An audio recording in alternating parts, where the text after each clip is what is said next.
Hello, I'm Bernard Hickey from interest.co.nz and welcome to a special economic weather report brought to you in association with the BNZ. Today we look at migration figures.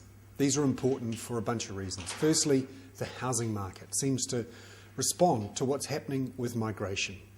And for the last year or so, we've seen quite a bit of net migration coming into the country, or what seems to be coming into the country. Turns out it's actually fewer people leaving. Well, in the last couple of months, there have been signs of a turnaround in that trend. We're now seeing more New Zealanders leave to go and live in Australia.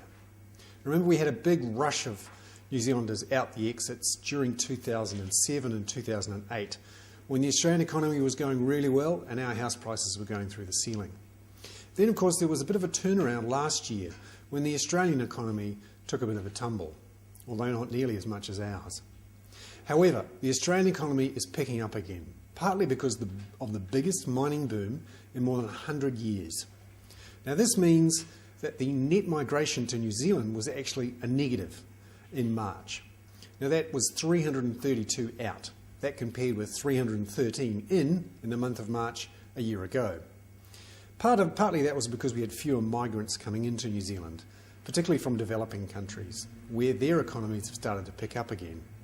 But also there were more New Zealanders leaving, particularly in the last 3 to 4 months than in the previous 3 to 4 months. More New Zealanders leaving to go and live in Australia.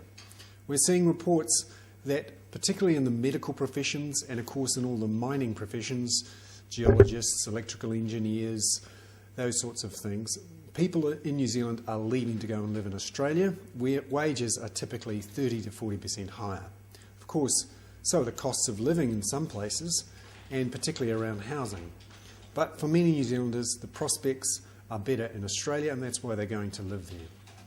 So, topical for a couple of reasons. Firstly, the broader political and economic policy reasons, and firstly, the issue of house prices. And we saw the ASB economists say that this would mean that demand for housing would not be quite so strong in the next year or so. I'm Bernard Hickey. That was a special economic weather report brought to you in association with the BNZ.